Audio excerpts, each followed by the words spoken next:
Hey, what's up guys? Welcome to today's video. Out in the backcountry with my friend Bo, and we're gonna be talking about the two main types of splitboard bindings. So there's gonna be the pin-based systems and the locking mechanism based systems like your Spark R&D and your Karakoram.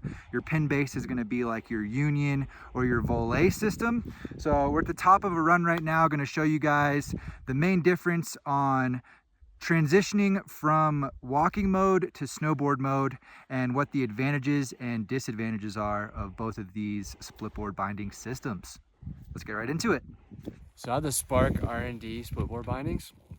I really love these bindings. Probably the biggest pro to them are the ease of use and how quickly they change over. I also really love how light they are. They're super light and super sturdy. They have this metal base plate here, which you might sacrifice a little bit of comfort there when compared to a regular snowboard binding. But I really don't have any complaints about the comfort. But yes, they are a little bit less comfortable than a normal snowboard binding. So the only other con I think would be the price on these. They are on the higher end of the splitboard bindings, but I do think that investment has been well worth it so far. So now I'm gonna put these on in snowboard mode, show you just how easy it is.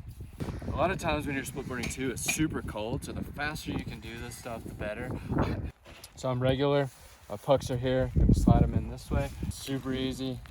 Make sure the toe cap is flipped up. Do a little tap, boom, done. Boom, done. And in comparison, we'll take a look at a pin-based splitboard binding system. Today I'm on the Union Expedition binding. There's going to be some advantages and some disadvantages to the pin-based system as well. I think the biggest advantage is the feel on the ride out.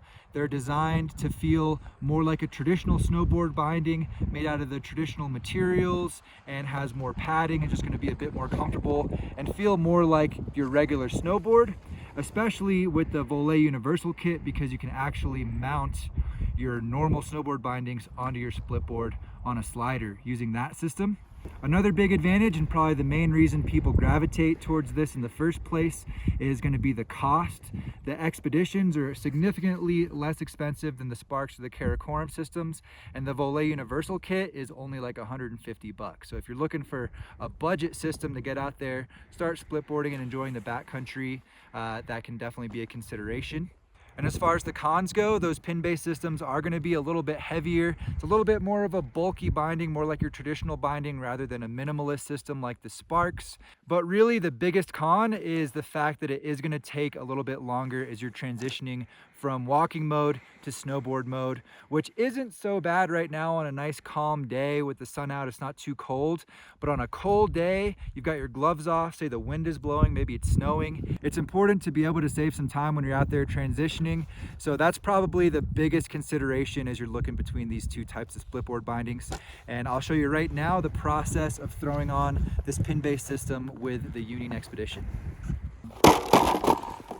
One other bonus I do like with the Expeditions is that they kind of rotate and lock into place, which squeezes the splitboard together even more, which is a nice little bonus, makes the board feel a little bit more solid, but it does take extra time to get that rotation, line up the hole that the pin has to go through, make sure everything's clear. There's a lot of little components and moving parts, so that's where the added time is going to come from.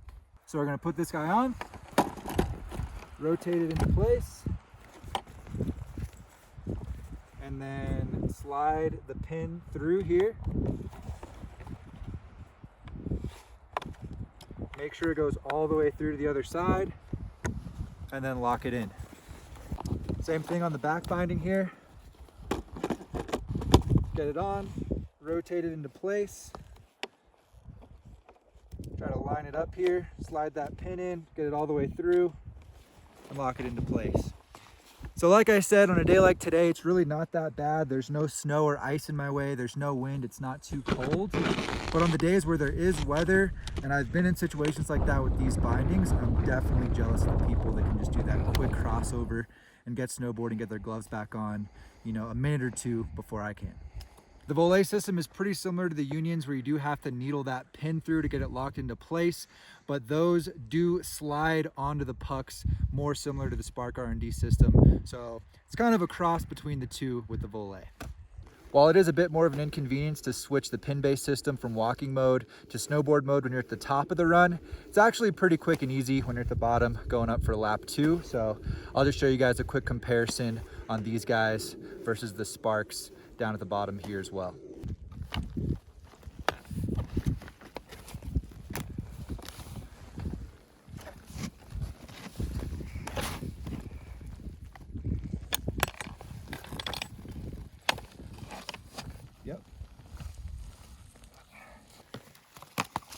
So to get these bindings back into walk mode, we just need to line these holes up with the piece on the split board here, get the pin slid through, and that's it. Pretty quick and easy.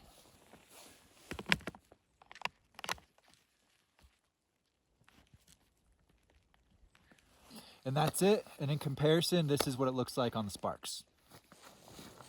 Basically, this bracket here on the toe, you flip it up, grab the binding, pull it right out. So it's very simple to put them back on. You're just gonna take your binding, make sure the toe bracket is flipped up. There's 2 little pins on the front here. You're just gonna slide them into their holes. Boom, pop the plate down, done. So even if there's snow in here, these pins still slide in, which is really nice. Boom, done.